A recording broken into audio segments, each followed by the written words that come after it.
ਰਾਜ ਹਸਪਤਾਲ ਪਠਾਨਕੋਟ ਵਿੱਚ ਅੱਜ ਮਿਰਗੀ ਜਾਗਰੂਕਤਾ ਦਿਵਸ ਮਨਾਇਆ ਗਿਆ।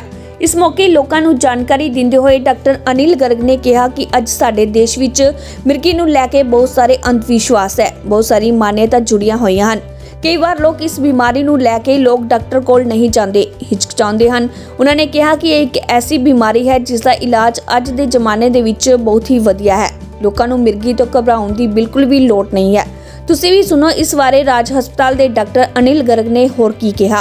आज विश्व मिर्गी जागरूकता दिवस है। इस पर हम मरीजों को और आम पब्लिक को ये संदेश देना चाहते हैं कि मिर्गी एक ऐसी बीमारी है जिसका इलाज संभव है। आज हमारे समाज में, आज हमारे देश में मिर्गी को लेकर हमारी पब्लिक में बहुत सारे अंधविश्वास हैं, बहुत सारी मान्यताएं जो जुड़ी हुई हैं जिनका कोई साइंस के हिसाब से कोई लॉजिक नहीं है। और ये एक ऐसी बीमारी है जिसका आज के ज़माने में बहुत ही अच्छा इलाज उपलब्ध है। कई बार लोग इस बीमारी को लेके डॉक्टर के पास नहीं जाते हैं, वो हिचकिचाते हैं, शर्माते हैं कि लोगों को बताने में उनको झिझक होती है कि भी ऐसी बीमारी है जिसको छिपाया जाता है। और बहुत सारे लोग अंधविश्वास के चक्कर में, झाड़ फूँक और तरह तरह के फांडे के चक्कर में फंस जाते हैं और बीमारी को और बढ़ा देते हैं। लेकिन मैं आज इस विश्व मिर्गी दिवस पर लोगों को यह संदेश देना चाहता हूँ कि यह बीमारी का इलाज, बहुत अच्छा इलाज उपलब्ध है।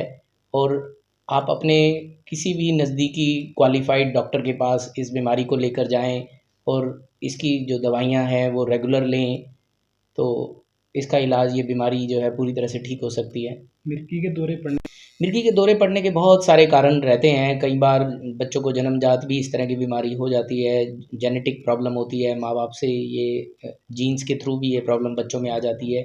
लेकिन ऐसे केसेस बहुत कम होते हैं। ज़्यादातर केसेस में हमें कोई कारण जैसे सीटी स्कैन, एमआरआई या ईईजी में नहीं भी मिलता है तो भी इनका इलाज दवाइयों से संभव है। कुछ केसेस में दिमाग में क्लॉट बन जाना, दिमाग में ट्यूमर बन जाना या कोई नाड़ी ब्लॉक हो जाना, ये भी पाया जाता है। तो उसमें मिर्गी की दवाइयों के साथ साथ हमें उन बीमारियों का भी इलाज करना पड़ता है। तो ये मिर्गी की बीमारी कोई एक पर्टिकुलर बीमारी नहीं है, ये एक पूरा बीमारियों का ग्रुप है जिसमें हमें पूरा पेशेंट को इन्वेस्टिगेट करके उस हिसाब से फिर दवाइयाँ देनी पड़ती हैं। तो किस तरीके से ज़्यादातर जो पेशेंट्स हैं, मोर देन 95% जो पेशेंट्स हैं वो दवाइयों से ठीक हो जाते हैं या उनकी बीमारी कंट्रोल हो जाती है। कुछ ही पर्टिकुलर केसेस रहते हैं कि जिनमें मिर्गी के पेशेंट्स में जिनमें ऑपरेशन की ज़रूरत पड़ती है। वो सब पेशेंट को देख के ही और उनकी रिपोर्ट्स देख के ही डिसाइड किया जा सकता है। तो मिर्गी के उसके बारे में आप क्या कहना चाहिए? ये बहुत बड़ा अंधविश्वास है कि भी जुराबे सूंघाने से, जूता सूंघाने से मिर्गी कंट्रोल हो जाती है, जिसके पीछे कोई भी वैज्ञानिक तथ्य नहीं है।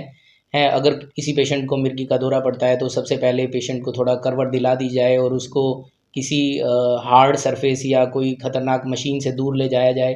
क्योंकि हमने कई बार देखा है कि पेशेंट कई बार कोई ख़तरनाक मशीन जैसे चारा काटने की मशीन है या किचन में महिलाएं काम कर रही हैं और उनको दौरा पड़ जाता है तो कई बार सीरियस दुर्घटना घट सकती है, आग के साथ जलने की। और कई बार मशीन में हाथ कटने की या अंग कटने की भी हमने कई बार इस तरह के केसेस देखे हैं। कई बार गाड़ी चलाते हुए दौरा पड़ जाए तो एक्सीडेंट होने की भी संभावनाएं रहती हैं। तो जब भी कभी पेशेंट को लगे कि मुझे दौरा पड़ने वाला है या उनके साथ किसी सहकर्मी को लगे कि भी पेशेंट को दौरा पड़ने वाला है तो वो तुरंत ऐसी खतरनाक या शार्प चीज़ों से उनको, शार्प मशीनों से उनको दूर ले जाएं और ज़मीन पे लेटा दें, करवट करके लेटा दें। और ज़्यादातर जो दौरे हैं खुद ब खुद थोड़ी देर में कंट्रोल हो जाते हैं। और लोगों को चाहिए जो उनके साथ हैं कि वो तुरंत चिकित्सक की सलाह लें और डॉक्टर या अस्पताल में लेके उनको, पेशेंट को जाएं और इलाज मुहैया कराएं।